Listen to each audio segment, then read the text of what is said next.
Hey guys, welcome back to Remove Before Race. I'm your host Raz, and I don't like Roadsters. Not generally, especially not when I absolutely love the coupe version to bits and I don't feel like it needs extra emotion. Roadsters tend to kill the roofline of a car.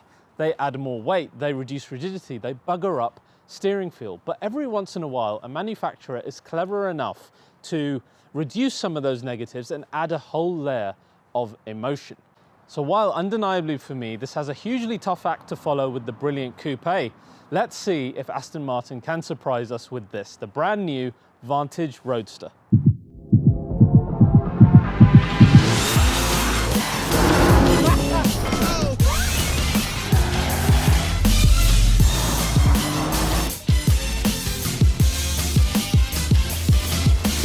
So guys, to begin with some fun behind the scenes facts, you may notice that this car looks a little weird compared to the usual UK versions. That's because it is indeed a left-hand drive USA spec car. Now the original press drive was due to be in the USA in Malibu or something or another. So of course in Gaydon they made all the Vantages in US spec, and then COVID happened, so it never happened. So we've got US spec cars which have got weird reflectors, which are actually lights as well, both on the front and on the rear. You've got those horrible bumper things on the rear bumper as well. But one massive benefit for us is that this doesn't have the EU OPF filter, which reduces A emissions, but more fatally, kills exhaust sound massively. So this thing sounds like an absolute ferocious wild animal. Stick around to hear it later in the video. Now, of course, we had already reviewed the Aston Vantage Coupe. Now, this was the first ever video actually that I ever tried using the typical RBR magic, and it was a huge hit with you guys, and the rest is history, so it's got a very special place in my heart. As for the car itself, it was a car that 007 never had, but perhaps he did because of that lovely DB10 that eventually influenced it. Now, this was built on the new bonded aluminium platform that is shared with the DB11. But unlike the old Vantage, which drove very similar to the old DB cars, this platform allowed Aston to make a car with different characteristics across the different model lines. So where the DB11 is a really good daily and a grand tourer, Vantage could afford to be more of a brute, more of a vicious sports car, more of a muscle car, and that's really what it is, not only in the way it sounded, but also in the way it was so dynamic, almost like a car on rails, and then it had that really aggressive face with the new Hunter face. Now that face was a little bit Marmite, and today with the Roadster we now have a new option called the Vane Grill, so it's almost like a midlife refresh of sorts, if you like. This has got a much more traditional looking Aston Martin grille, and really it reminds me quite a lot of that DB10. And in fact, if you put it on a coupe, I think it looks pretty fantastic on the coupe. I'd love to hear from you guys. What do you think? What do you prefer in terms of the grills? Is it spec dependent? It might be, because I think on the silver, they both look really good, whereas it might be a little different on other specifications. To finish off the design, in terms of the Roadster, of course, the soft top changes the roofline, but the boot is also then a traditional boot rather than the hatchback, which means it's that much less practical.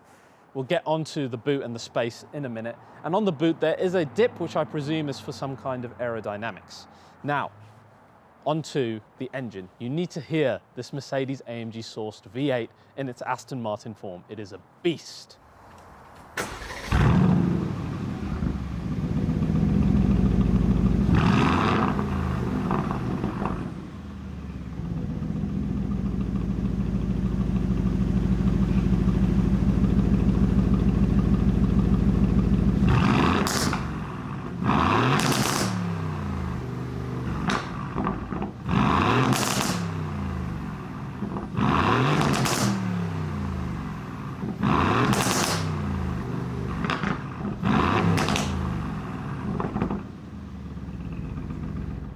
I mean, that is uncomfortably loud. What an absolute brilliant engine. Of course, it's AMG sourced, so it's the same engine that you'd find in something like the AMG GTR, C63, etc. It's got its own ECU, thanks to Aston Martin and a few other tinkered bits. The engine produces 503 brake horsepower, 685 Newton meters of torque, and the 0-60 is 3.7 seconds, which is just 0.1 shy of the coupe, which is pretty damn impressive. And now you have a final inspection by badge on here rather than the one man, one engine built by the engine builder badge at AMG. Now, I don't know what that final inspection means. I mean, did the guy like just open the bonnet and go, yeah, nice German engine? Great. In which case I can do that as well, and I'll just stick my name on it. There you go. Final inspection by Mr. AMG. All done. Speaking of Mr. AMG, there is the real Mr. AMG now sitting at Aston Martin as the head of the company. That is, of course, Tobias Moores, former head of AMG, the man you can credit for every single great AMG car in modern history. He has not yet launched a new product by Aston, but we are all super excited to see what changes he's going to bring. Given his track record, which is mega, I can't wait to see what he's going to do with these gorgeous Astons. Now, as for the roof itself, it is the quickest closing and opening soft top in the world, just under 7 seconds, 6.7 seconds to open and close. Now, the number is less important. What is super important is just how easy it is daily, because no longer do you have to kind of think about whether you get an opportunity or not. You just press the button and essentially it's done in just a few seconds. So that's a really good part of the daily element of this car. Now, in terms of the structure, it has a Z-fold roof, which keeps most of the roof structure quite high, which leaves boot space, which is still pretty respectable, of about 200 litres. Aston really want to tell you that it will still fit a full set of golf clubs or a dead henchman or something in the boot. As for the roof, it adds 60 kg of weight, which isn't too bad considering something like the GTR Roadster adds almost 100 kg worth. Now, as for dealing with that weight, the Roadster has unique adaptive dampener tuning and tuning for the rear dampers, and indeed even the driving modes, so Sport, Sport Plus and Track have all been specifically tuned for the Roadster. So that's good to know that they're doing extra things and it's not just a copy-paste job across the entire car. But the real question is, have any of those changes stopped the typical issues that we have with Roadsters? Will that lovely V8 and exhaust make up for some of the lack of dynamism versus the coupe? Let's go and find out.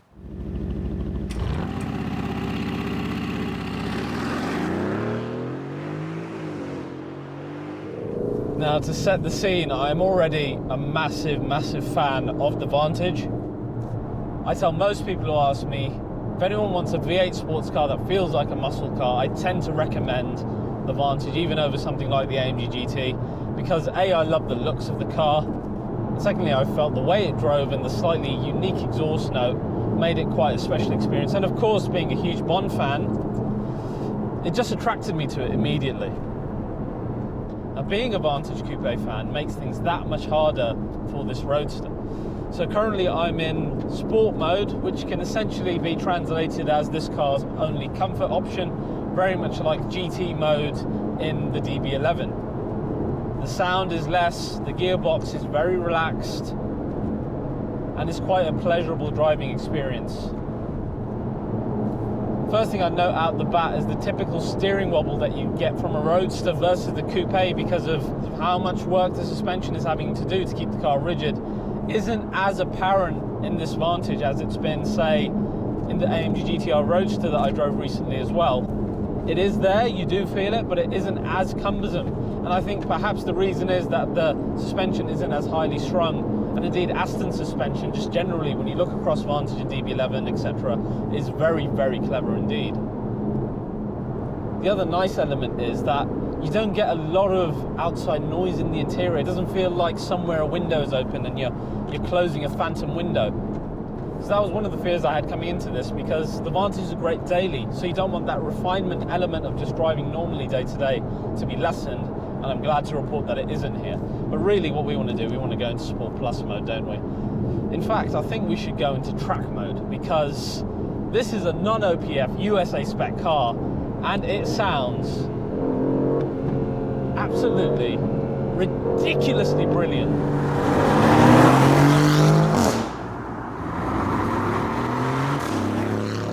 The exhaust note on this thing is amazing. In fact, I think, you know what, this is as good time as any to bring the roof down. So let's slow it down to the commensurate 30 miles per hour and open what is essentially the quickest roof in the business. And that's how easy it is. And now, what the hell? Oh my God. The exhaust note on this thing.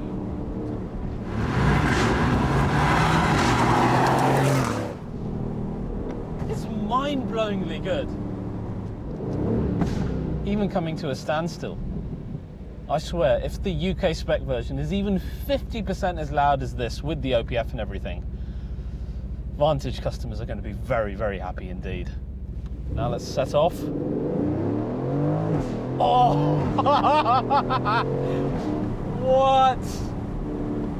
Oh, that is so exciting. And really, you weren't hearing that much of that with the roof closed. That's quite common in these type of cars. I discussed it in the AMG GT series as well, where because you have so much packaging between the driver and where the exhausts are versus coupe, which tends to be more open, you don't hear as much exhaust with the roof closed, but with this, with the roof open, what a massive difference. And it's so loud. Despite the fact that we're doing 70 miles an hour now, you still hear it. Oh.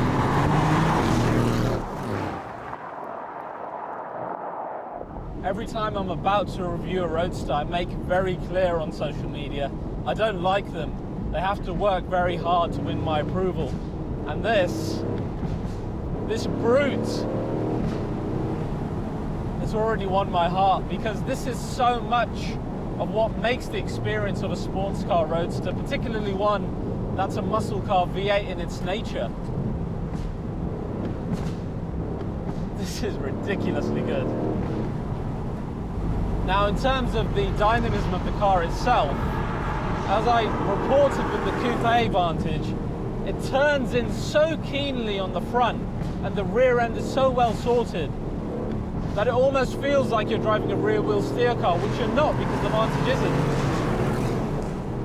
And that's what made me kind of fall in love with the car, because I really appreciate a car with good steering, but that's half the battle when you're trying to gain confidence while driving.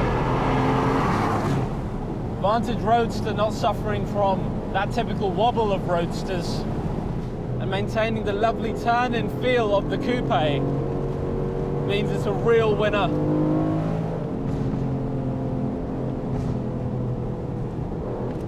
I could sit here just doing this all day.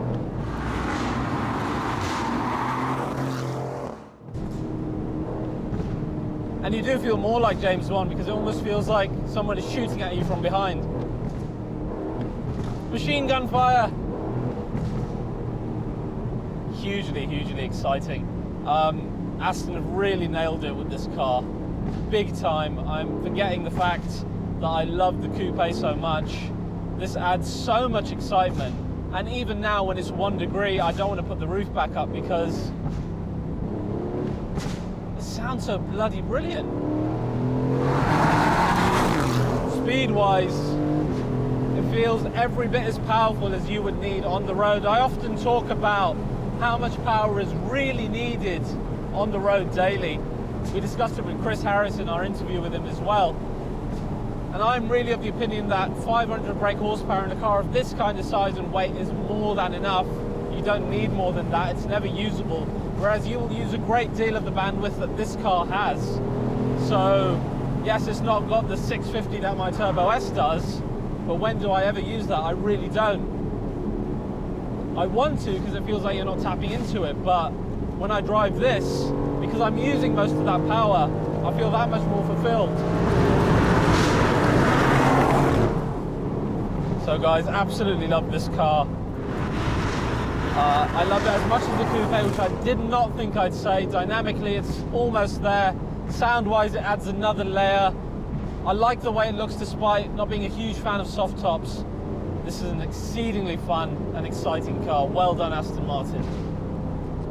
So guys, if you've enjoyed this full review of the Vantage Roadster, please do like, subscribe, hit the bell icon. I've had a huge amount of fun in this.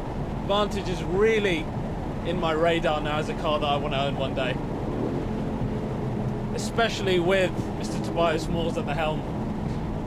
So guys, a few more hours with this, I'm going to enjoy myself and make lots of noise. See you guys next time.